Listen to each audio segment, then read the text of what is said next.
कल एक जो 18 प्रश्न थे उसमें एक प्रश्न है बहुत अच्छा। कल के 18 प्रश्न जो थे, 18 प्रश्न में तीसरे नंबर का प्रश्न है किसी भाई का, जिन्होंने 18 प्रश्न लिखे थे उसमें तीसरे नंबर का प्रश्न है, जरा ध्यान से देखिए। अच्छे लोगों के साथ ही बुरा क्यों होता है? 18 प्रश्न में से एक प्रश्न तीसरे नंबर, अच्छे लोगों के साथ ही बुरा क्यों होता है और अच्छे लोग इस संसार से जल्दी क्यों चले जाते हैं? उनके साथ बुरा क्यों हो रहा है? 18 प्रश्न में से एक प्रश्न, कल एक प्रश्न का उत्तर दिया था, आज एक प्रश्न अपन ने लिया कि अच्छे लोगों के साथ ही बुरा क्यों होता है। तो उसके लिए एक प्रसंग बड़ा सुंदर है, आप उसका स्मरण करिएगा। एक प्रसंग का साउंड अच्छा नहीं है परंतु वो एक प्रसंग का स्मरण करिएगा आप लोग साथ में।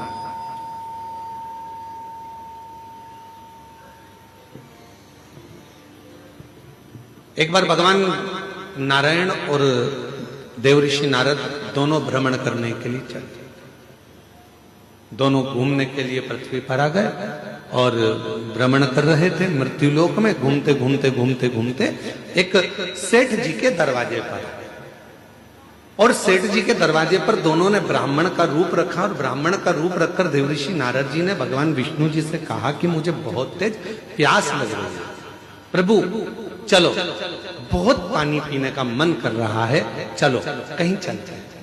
भगवान नारायण ने कहा कि सामने एक सेठ जी का घर है, चलो अपन वहां चलते हैं। चलिए वहां पहुंच चलते हैं, और सेठ जी के घर पर चले गए, और सेठ जी के दरवाजे पर जाकर उन्होंने आवाज लगाई, भैया कोई है क्या? भगवान विष्णु और देवऋषि नारद दोनों ने आवाज लगाई, भैया कोई है क्या, भैया कोई है क्या?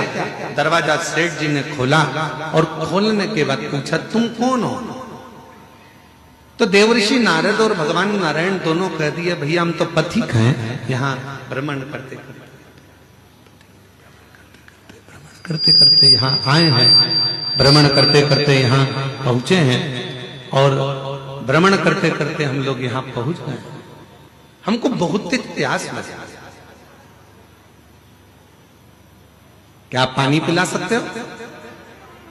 रहने दे बस, अब छोड़ दो।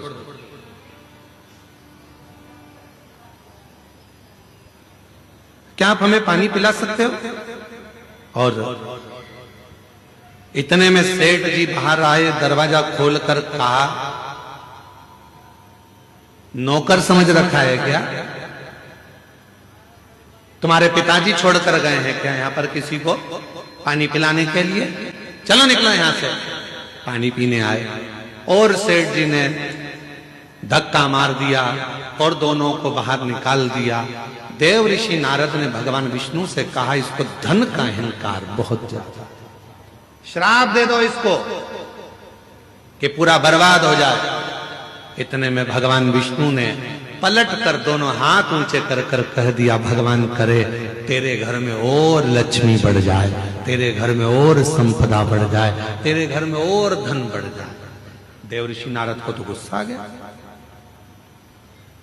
नारद जी ने कहा, प्रभु कैसी बात करते हो,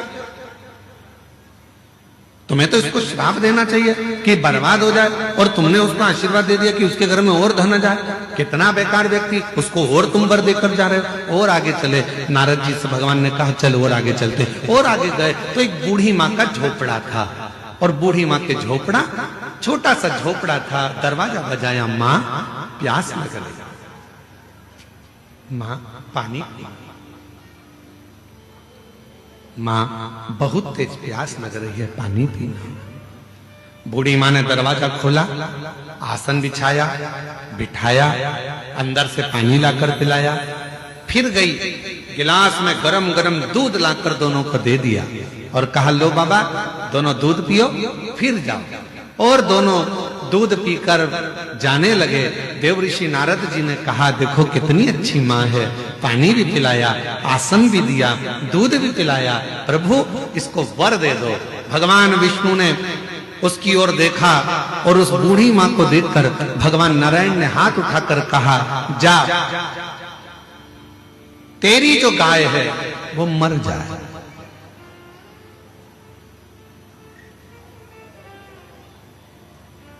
जिस गाय का तूने दूध पिलाया, तेरे पास जो गाय है वो मर जाए। अब तो नारद जी को बहुत क्रोध आया। नारद जी ने कहा, वो सेठ जी ने धक्का मारकर निकाला, उससे कहा कि तेरा धन बढ़ जाए। और वो बिचारी ने पानी पिलाया, दूध पिलाया, आसन लगाया, और तुम उससे कह रहे हो कि जिस गाय का दूध तुमने दूध पिया वो गाय ही मर जाए। भगवान नारायण नारद जी ने कहा कि मुझे तुम्हारा निर्णय अच्छा नहीं लगा, ये निर्णय मुझे स्वीकार नहीं है, मैं इस निर्णय से खुश नहीं हूं। तुमने ऐसा वर क्यों दे दिया और तुमने ऐसा श्राप क्यों दे दिया? उसने गलत क्या करा? वो तो अच्छी थी, व्यवहारिक थी, दूध भी पिलाया, पानी भी पिलाया, आसन भी लगाया, उसके बाद भी तुमने उसका बुरा कर दिया। तीसरे नंबर का प्रश्न है, किसी ने करा 18 प्रश्न में से तीसरा प्रश्न है कि अच्छा करने वाले के साथ बुरा क्यों होता है? उसका उत्तर इस कथा में है, इस कथा के संवाद में है। भगवान देव ऋषि नारद ने भगवान विष्णु से कहा, तुमने ठीक नहीं करा, तुमने उसको, उसकी गाय बिचारी उसी के सहारा था और तुमने उसको मरने का कर दिया। मरने? हाँ, क्यों? भगवान कहने लगे, सुनो देव ऋषि नारद, मैंने सेठ जी के यहां लक्ष्मी बढ़ने का वर इसलिए दिया क्योंकि सेठ धन के अहंकार में तुम्हें और मुझे धक्के मारकर निकाल दिया। सेठ के यहां लक्ष्मी बढ़ेगी और वो लक्ष्मी के लोभ में इतना पड़ा रहेगा, इतना पड़ा रहेगा उस माया के लोभ में कि मरने के बाद वो सांप बन जाएगा और उसी धन के आगे पीछे घूमता रहेगा सांप बनकर। और मैंने वो बूढ़ी मां जो मेरा भजन करती है, पथिकों की सेवा करती है, उसको, उसके घर की गाय को मरने का इसलिए कहा क्योंकि नारद, वो बूढ़ी मां कुछ दिन में मरने वाली है, उसकी उम्र पूरी हो गई, वो मरने वाली है, पर उसके घर में कोई नहीं है।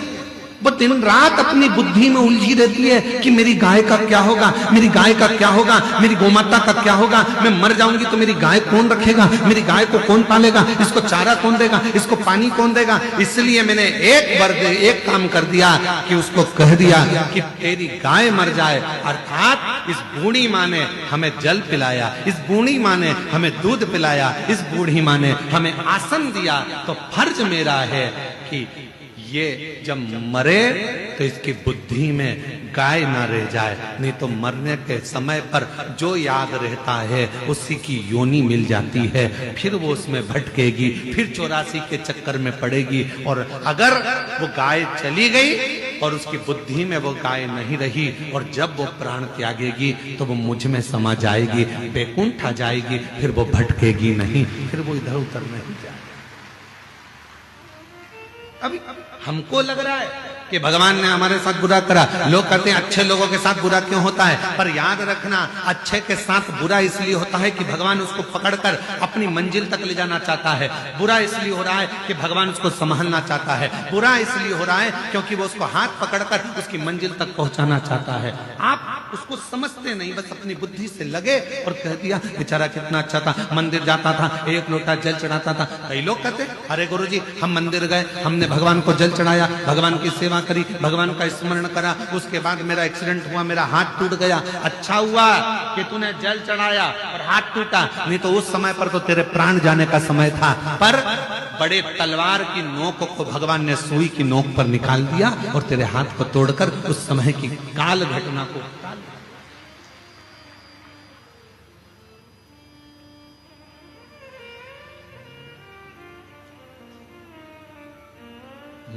मत बुरे कर्म कर बंदे वरना पछताएगा, भगवान की आंखों से तू बच नहीं पाएगा, तू बच नहीं पाएगा।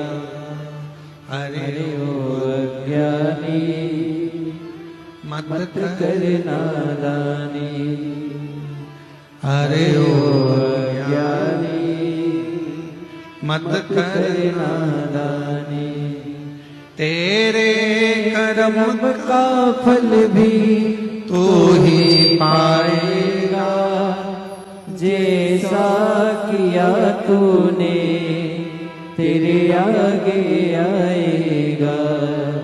मत बुरे कर्म कर बंदे वरना पछताएगा। भगवान की आंखों से तू बच नहीं पाएगा, तू बच नहीं पाएगा। अरे ओ अज्ञानी मत कर नादानी। ये वो पवित्र धरा है।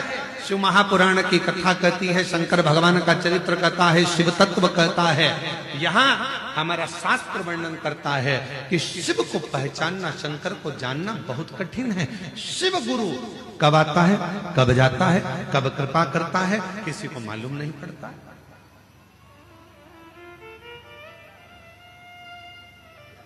पूरे बस्तर वासियों को प्रसन्न होना चाहिए कि आपके नजदीक में इंद्रावती नदी है। वो नदी जहां पर भगवान देवाधिदेव महादेव स्वयं शिव गुरु बनकर इंद्र की धर्म पत्नी को, उसके पति को मार्ग प्रशस्त करते हैं, उसका पथ दिखाते हैं। इसलिए शायद इंद्रावती नदी का भी जो पत्थर है वो जल की धार से घिस घिस कर शिवलिंग की आकृति का हो जाता है। इससे प्रसन्नता हो। आप सबसे निवेदन है, प्रयास करना, जिंदगी में एक प्रयास जरूर करना, जीवन में एक प्रयास करने का भी अपने भीतर संकल्प बनाना कि जब कभी मौका मिल जाए, बारिश का समय चालू हो जाए और बारिश के समय पर एक बेलपत्री का पौधा, एक बेलपत्री का वृक्ष रोड के किनारे कहीं पर भी अवश्य लगाना। किसी पर अगर वृक्ष की छांव पड़ जाएगी तो उसका जीवन सार्थक हो जाएगा, उसकी जीवन की धन्यता हो। अगर रोड के किनारे नहीं लगा सकते तो कहीं ऐसी जगह लगाना जहां कोई पथिक के सिर पर बेलपत्री के वृक्ष की छांव पड़ जाए। इतना कितना कहा गया है शिव महापुराण के अंतर्गत, कितना वर्णन करा गया। 1000 अश्वमेध यज्ञ कर लो, 1,00,000 सर्वतोमुखी यज्ञ कर लो, भारत की भूमि के सारे तीर्थ कर लो, लाखों एकादशी के व्रत कर लो। और शिव महापुराण की कथा कहती है हजारों गौदान कर लो, और शालिग्राम भगवान को सोने के सिंहासन पर बिठाकर सोने का मुकुट पहनाकर दान कर लो। उतना पुण्य केवल एक बेलपत्री शंकर भगवान को समर्पित करने से प्राप्त हो जाता है। केवल एक बेलपत्र, शिव महापुराण की कथा कहती है एक बेलपत्र समर्पित करने से वो फल प्राप्त हो जाता है। पर बेलपत्री भी कभी कौन से वृक्ष से तोड़ना चाहिए, कैसे वृक्ष की बेलपत्र होना चाहिए। कई लोग जरा जरा सा बेलपत्री का वृक्ष होता है, उस बेलपत्री के वृक्ष की बेलपत्र तोड़ लेते हैं, उस बेलपत्री के वृक्ष की बेलपत्र तोड़कर शंकर भगवान को समर्पित कर देते हैं। ना ना, बेलपत्री का वृक्ष कैसा होना चाहिए, जिस बेलपत्री के वृक्ष की छांव हम पर पड़ रही हो, जो हमारे मस्तक से नहीं, हमारे दोनों हाथ खड़े होने के बाद हम ऊंचा करें और उस पर भी उस बेलपत्री की पत्तियां स्पर्श ना कर पाए, हमारे हाथ पर भी बेलपत्री के वृक्ष की छांव हो। ऐसे बेलपत्री के वृक्ष की पत्ती तोड़कर शिव को चढ़ाई जाती है। ये नहीं कि छोटा सा बेलपत्री का पौधा तुम्हारे घर में लगाए, गमले में लगाए, उसी की पत्ती तोड़कर भगवान को चढ़ाते जाओ, तो ये हम पुण्य नहीं कर रहे, ये हम पाप कर रहे हैं। हमारे ऊपर बेलपत्री की छांव हो और उसकी पत्तियां ली जाए, तब तोड़कर भगवान शिव को समर्पित करी जाए, तब वो पुण्य प्रावधान करते हैं। जरा जरा से पौधों की पत्तियां हमको पुण्यता नहीं देगी, जरा जरा से पत्ते की पत्तियां हमको पुण्यता प्रदान नहीं करेगी। पुण्यता तब देगी जब वो वृक्ष बड़ा हो जाएगा। जब वो वृक्ष बड़ा हो जाएगा, उस वृक्ष की मूलता बढ़ जाएगी।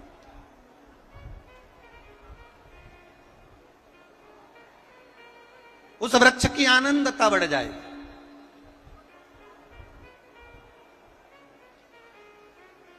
आप करो भजन।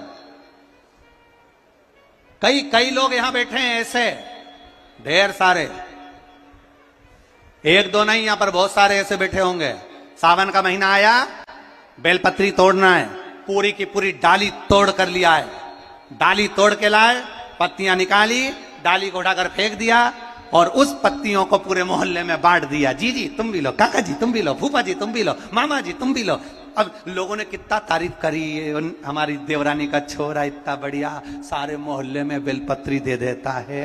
पर वो देवरानी के छोरे से एक बार तो पूछना कि कितने नरक में पड़ेगा जो तूने सावन के महीने में पूरी डाली तोड़ी है। जरा विचार करना, शिव महापुराण में लिखा है बेलपत्री के वृक्ष पर से बेलपत्री जब तोड़ी जाती है तो पत्ती तोड़ी जाती है, उसकी डाली नहीं। एक डाली भी अगर बेलपत्री की टूट जाती है तो उसके दूसरे अर्थात दूसरी पीढ़ी, जैसे आज वो पिता बना है तो उसका बेटा, उसके घर में संतान फलीभूत नहीं हो सकती अगर डाली टूटती है। तो पत्ती तोड़ने का नियम है, डाली तोड़ने का नियम नहीं। पत्ती तोड़ने का नियम है। अब पत्ती तोड़ो, चढ़ाइए, बेलपत्र लाइए, चढ़ाइए, पर डाली तोड़ने का नियम हमारे यहां वर्णित नहीं करा गया। डाली तोड़ने का नियम हमारे यहां नहीं बनाया गया। शिव कथा कर रही है, भगवान शंकर का संवाद करा है, शिव महापुराण की कथा कर रही है, हमारा किया गया भजन। और भजन में भी श्रद्धा और विश्वास की मूलता, भरोसे की मूलता, दृढ़ता। एक निवेदन आप सबसे, ध्यान करिएगा, सब जगह भटक लिए,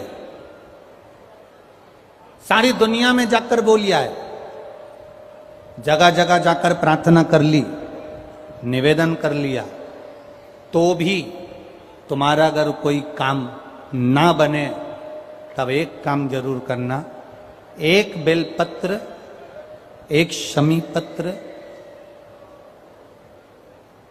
एक कनेर का फूल देवाधिदेव महादेव को प्रत्येक प्रदोष के दिन शिवजी को जल चढ़ाकर समर्पित करना प्रारंभ कर दो। 2 या 3 प्रदोष निकलेगी, मेरा देवाधिदेव महादेव तुम्हारी झोली खुशियों से भर दे निश्चित। एक बेलपत्र, एक शमी पत्र और एक कनेर का पुष्प भगवान शिव को प्रदोष की प्रदोष बाबा देवाधिदेव महादेव को जल चढ़ा कर देना प्रारंभ।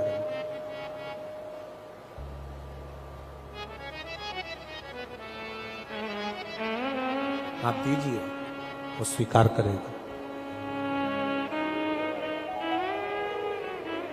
विषम स्थिति में, विषम परिस्थिति में आपने सब दूर भटक लिए, सारी ऐसी कोई जगह नहीं जहां तुम नहीं गए।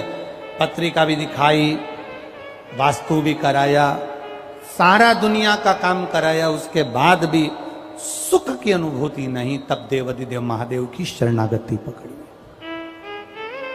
अपने भजन के बल को बढ़ाओ, राम नाम, कृष्ण नाम, शिव नाम, जो नाम तुम जपते हो उसको बढ़ाने का प्रयास करिए।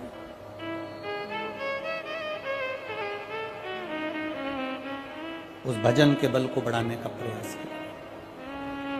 चंद्रदेव, अब तुम शिव के पास जाओ। चंद्रदेव भगवान शंकर के धाम कैलाश पर पहुंच गए, जहां पर भगवान शिव तो तप साधना में लीन थे।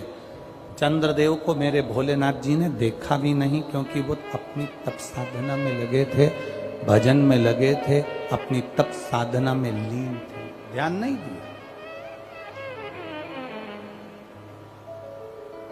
अब एक बात ध्यान रखेंगे, शिव जी का पशुपति व्रत करा, सोमवार का व्रत करा, प्रदोष का व्रत करा, सावन के सोमवार करे, उसके बाद भी भोलेनाथ जी नहीं सुने, तो ये मत सोचना कि मैं भोलेनाथ जी का पशुपति व्रत नहीं करूंगी। अब मैं सावन के व्रत नहीं करूंगी, अब मैं भगवान की पूजन नहीं करूंगी, अब मैं शंकर जी के मंदिर में जाकर एक लोटा जल नहीं चढ़ाऊंगी। ये कभी मत सोचना, बल्कि ये सोचना कि मैंने जो आराधना करी, मैंने जो पूजन करी, मैंने जो व्रत करा, मैंने जो तप साधना करी, हो सकता है उसमें कोई कमी रह गई हो, इसलिए दूसरी बार करूंगी, तब मेरा महादेव मेरी मनोरथ पूर्ण जरूर करेगा। ये निश्चितता के साथ, एक प्रबल विश्वास के साथ, एक प्रबल भरोसे के साथ, एक प्रबल दृढ़ता के साथ मेरे को करना। चंद्रदेव को देवादिदेव महादेव ने नहीं देखा,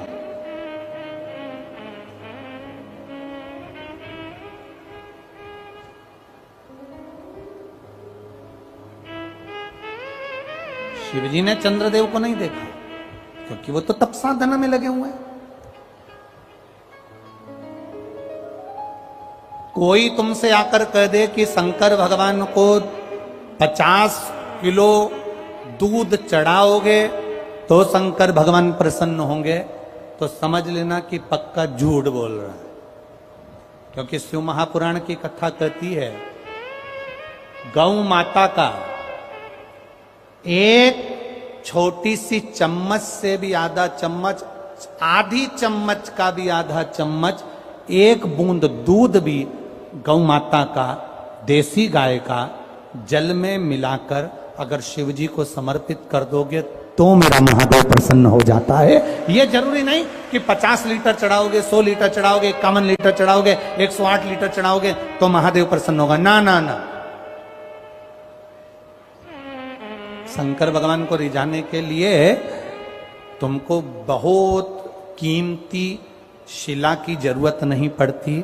भगवान शंकर को रिझाने के लिए बहुत कीमती पत्थर पाषाण की जरूरत नहीं पड़ती। भगवान शंकर को रिझाने के लिए सोने के आभूषण की जरूरत नहीं पड़ती। भगवान शंकर को रिझाने के लिए तो तुम किसी भी बगीचे की एक मुट्ठी मिट्टी को उठा लो, उसको उसन लो और उसका शिवलिंग बनाकर पूजन कर लो। मेरा महादेव 12 ज्योतिर्लिंग के बराबर स्वीकार कर लेता है। कभी आपने देखा होगा, आप लोगों में से कितने लोगों ने देखा, सुनने के बाद हाथ उठाना, अभी नहीं हो, कितने लोगों ने देखा किसी को ये कार्य करते हुए? कभी आप लोगों ने देखा होगा कि जैसे ये शिवलिंग है, ये जलाधारी है, सामने से पानी बहता है, यहां और यहां कई लोगों को आपने देखा होगा कि वो इस तरह से दबाते हैं। जो शिवलिंग है, शिवलिंग जलाधारी, यहां से पानी बहता है, ये गोल, और यहां पानी अपन चढ़ाते हैं तो वो पानी बहकर इधर निकलता। तो ये जो चरण जैसे बने, आप लोगों ने कई भक्तों को देखा होगा कि वो जल चढ़ाने के बाद वहां ऐसे ऐसे शिव जी के उन भाग को दबाते हैं। आप लोगों में किसी ने देखा है कभी? शिव कृपा करे।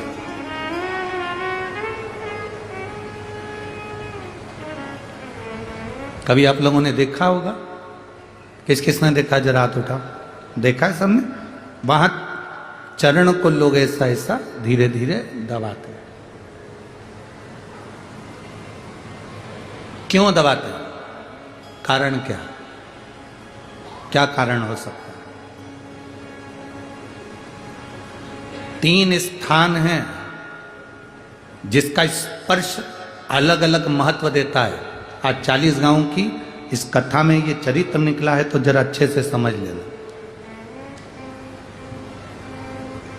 40 गांव की कथा, प्रभु श्री राम शिव महापुराण की कथा जो चल रही है, अवध में राम जी विराजमान होने वाले हैं, उसकी प्रतिष्ठा उत्सव के अवसर पर उसको अच्छे से समझ। 3 जगह स्पर्श करने का फल क्या?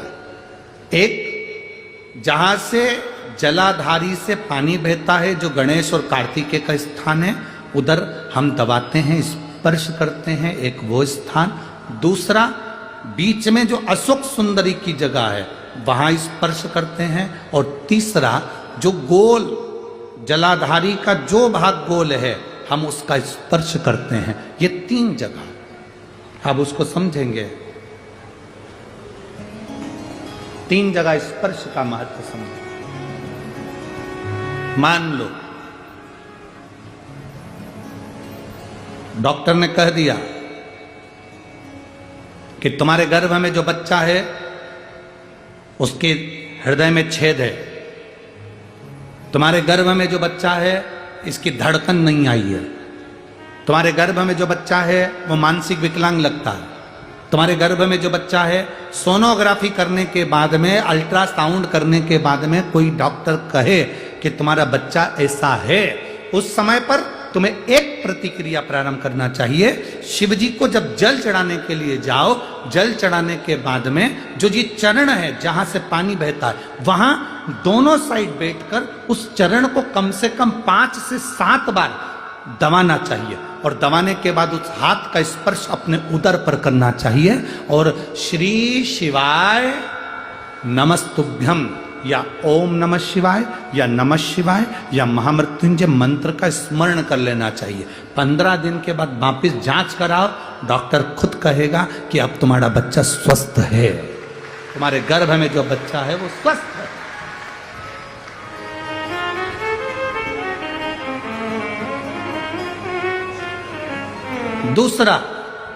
दूसरा स्पर्श, शिवलिंग, जलाधारी, दोनों चरण, बीच में अशोक सुंदरी। दूसरा स्पर्श है अशोक सुंदरी का। किसी लड़के की उम्र, किसी लड़की की उम्र 35 साल हो गई, 40 साल हो गई, 25 साल हो गई, 30 साल हो गई, विवाह का कोई योग नहीं बन रहा। ज्योतिषाचार्यों ने कहा मंगल है, शनि है, ये राहु है, केतु है, सब बोल दिया। आप अपना जल चढ़ाओ महादेव को। जो लड़का लड़की है वो जल चढ़ाए, बेलपत्री का स्पर्श अशोक सुंदरी वाली जगह पर कर कर शिव जी को चढ़ाए और 2 मिनट उस अशोक सुंदरी की जगह का स्पर्श कर कर अपने मन की बात श्री शिवाय नमस्तुभ्यम कहकर या पंचाक्षर या षडाक्षर मंत्र कहकर उस स्थान का स्पर्श कर कर बाबा से विनती करें। 3 से 4 महीने में संबंध जमेगा ही, ये निश्चित है। स्पर्श उस अशोक सुंदरी वाली जगह का होना चाहिए। स्पर्श। तीसरा स्थान, शिवलिंग का तीसरा स्थान है जलाधारी, पार्वती जी की कटी, पार्वती जी का हस्त कमल, गोल भाग।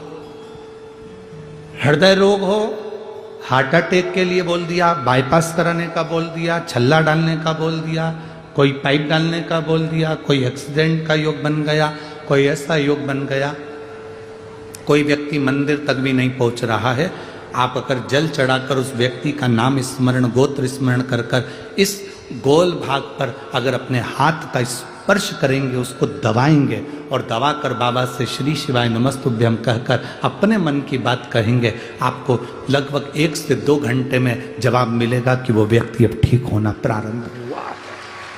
ये 3 स्थान है, 3 स्थान।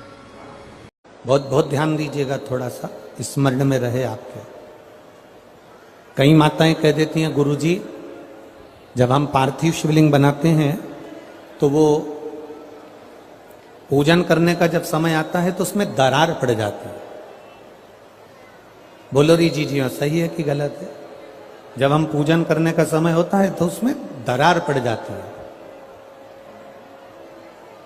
कारण क्या होता है? किस कारण से उसमें दरार आ जाती है?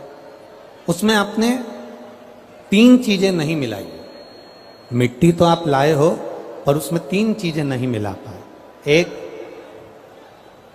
पहले नंबर पर है माखन या गाय का घी या दूध, इसमें से एक चीज जरूर मिला मिट्टी में। दूसरी भस्म, थोड़ी सी भस्म यदि आपके पास में है, भस्म से मतलब होता है अलोना गोबर। अलोना गोबर जानना है आपने? यहाँ क्या बोलते हैं उसको? एक होता है गाय का गोबर जिसको हाथ से थापते हैं, थापा कंडा बन गया, वो नहीं। अलोनी गोबरी, गाय ने पौटा करा, वो सूख गया, उसको उठाया, जलाया, उसकी भस्म तैयार करी। वो भस्म शिवजी पे समर्पित होने वाली वो भस्म उस मिट्टी के अंदर डाली जाए। अलोनी गोबरी की जो भस्म होती है, गाय जो पोटा करती है और वो गाय का जो गोबर होता है वो सूख जाता है।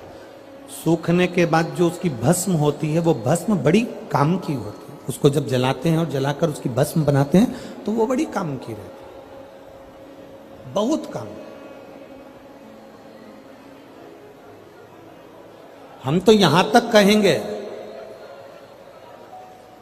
जिस नारी के बच्चादानी के अंदर अगर गर्भ में गांठ हो गई है या बच्चादानी के अंतर्गत कोई भी परेशानी उसके जीवन में आ गई है कि डॉक्टर बोल रहा है कि आपकी ये ऑपरेशन कराना ही पड़ेगा, तो हम इस निवेदन को जरूर करना चाहेंगे कि प्रयास करिएगा। देसी गाय जब गोबर करे, पोटा करे और वो सूख जाए, वो सूखा हुआ जो गोबर का पोटा रहे सूखा हुआ, उसको जलाकर उसकी भस्म तैयार कर कर देवादिदेव महादेव को समर्पित कर कर उसको उठाकर डिब्बी में रख लीजिए। एक डब्बी में उसको रख लो और उस भस्म को सोमवार के दिन से लेकर 7 दिन तक लगातार थोड़ा थोड़ा सा उस भस्म को अपने उदर पर त्रिपुंड का भाव, उस भस्म से त्रिपुंड का भाव कि मेरा महादेव मेरे गर्भ की रक्षा करेगा, त्रिपुंड का भाव, और उसी भस्म को मुख में थोड़ा सा लेकर देवादिदेव महादेव के चढ़े हुए जल का आचमन करिए। जो गर्भाशय में जो भी तकलीफ होगी मेरा देवादिदेव महादेव उसको अच्छा कर दे। गर्भस्थ तकलीफ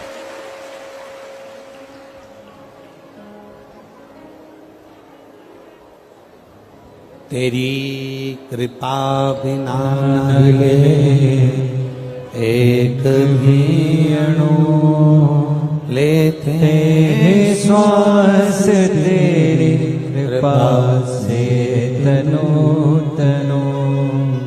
हे गंगाधार मुक्ति द्वार ओमकार तू, भोले ओमकार तू। आयो शरण तिहार शंभो तार तार तू। गर्भस्थ, गर्भ में अगर आपके गर्भाशय में अगर कोई तकलीफ है तो वो गाय के गोबर की, देसी गाय के गोबर की भस्म हमारे जीवन को सुख दे रहे। और भी अच्छे से समझ लो, मान लो आप त्रिपुंड का भाव भी नहीं रख सकते, उदर के ऊपर त्रिपुंड भी नहीं बना सकते, तो केवल भस्म को लेपन ही आप गर्भाशय पर अगर करेंगे तो बाबा उस पर भी कृपा करता है। ऐसा नहीं, शिव तत्व है। सारी समस्या का हल एक लोटा जल। शिव जी को आप 5 जगह पर जल चढ़ाते हो, थोड़ा ध्यान देना कथा पर। शंकर भगवान को 5 जगह पर आप जल चढ़ाते हो। मान लो अगर कोई विषम परिस्थिति है और आपको लग रहा है कि मेरा यह काम बाबा को कर देना चाहिए, ना जाने क्यों अटक रहा है, मेरे भोलेनाथ जी को मेरा ये काम कर देना चाहिए, ना जाने क्यों अटक रहा है, तो जो जो जगह पर आप जल समर्पित करते हो, जिस जिस जगह पर आप जल समर्पित करते हो, जैसे गणेश जी की जगह पर जल समर्पित करते हो, सबको मालूम है ना, स्थान तो सबको मालूम है ना गणेश जी का। जैसे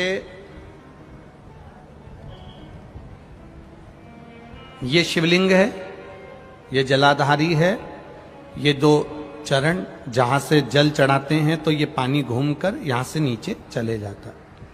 अब जरा समझिएगा, आप जब शंकर जी के मंदिर, आपको लगे कि हमारा ये कार्य हो जाना चाहिए, ये कार्य हो क्यों नहीं रहा, आखिर में इतने दिन से लगी हूं, ये काम क्यों नहीं हो रहा, सबके काम हो रहे, मेरा क्यों नहीं हो रहा, तो विश्वास रखकर 5 सोमवार, 6 सोमवार, 7 सोमवार इसको कर कर देखिएगा। गणेश जी का स्थान जहां से पानी बहता है उसके सीधे हाथ पर, वहां पर एक बेलपत्र समर्पित कर कर थोड़ा सा जल वहां समर्पित करिए।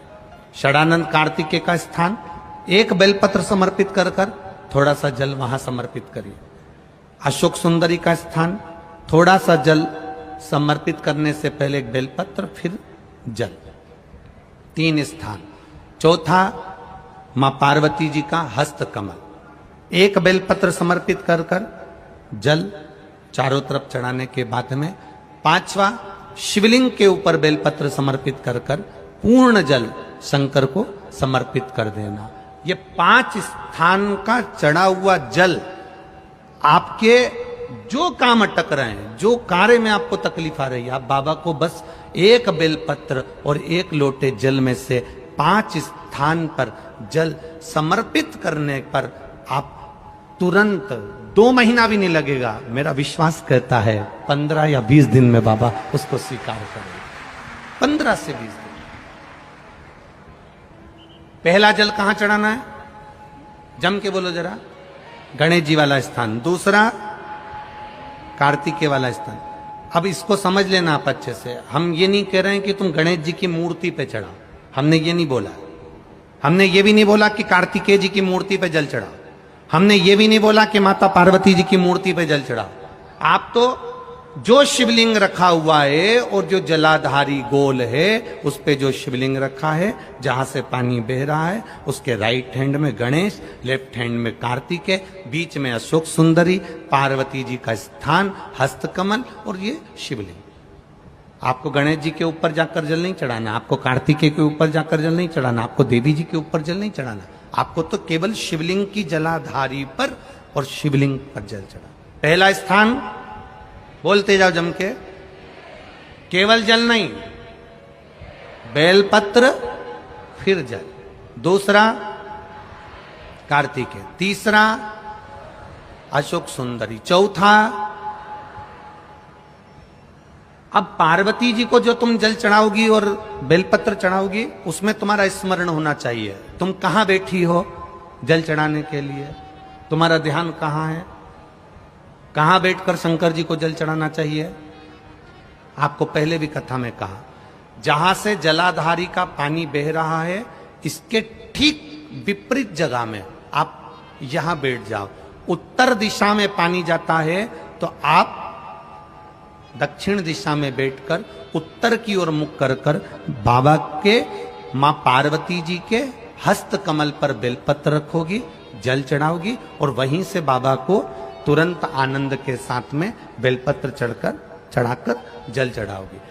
भले खड़े होकर या वहां जाकर तुम यहां पर जल चढ़ा दो, परंतु उसके बाद में जब आप जल चढ़ाओगी, जब बाबा पार्वती जी को जब बेलपत्र और जल चढ़ाओगी तो आपका मुख कहां होना चाहिए, जहां से पार्वती, जहां से ये जल बहकर जा रहा हो, यहां बैठोगे तो जल जहां बहकर जा रहा है उधर की साइड तुम्हारा मुख हो जाएगा, उत्तर की साइड तुम्हारा मुख हो जाएगा और बाबा को आप जल समर्पित करो। तो पहला जल बेलपत्र गणेश जी, दूसरा कार्तिकेय जी, तीसरा अशोक सुंदरी, चौथा माता पार्वती जी का हस्त कमल और 5वें नंबर का जल भगवान शिव के ऊपर, अर्थात भगवान देवाधिदेव महादेव से प्रार्थना करते हुए कि तेरा ही दिया मैंने खाया पिया रे, तेरा शुक्रिया रे, तेरा शुक्रिया। बाबा से प्रार्थना करते हुए, बाबा से अपने दिल की बात कहते हुए, बाबा से अपने मन की बात कहते हुए, अपने हृदय की बात भगवान देवाधिदेव महादेव से कहते हुए, ये 5 स्थान पर चढ़ाया गया जल आपके मनवांचित फल की प्राप्ति करा देता है, आपको सुख का अनुभव करा देता है। 5 जगह पर चढ़ाया गया, कम से कम 5 या 7 सोमवार अवश्य चढ़ाओ।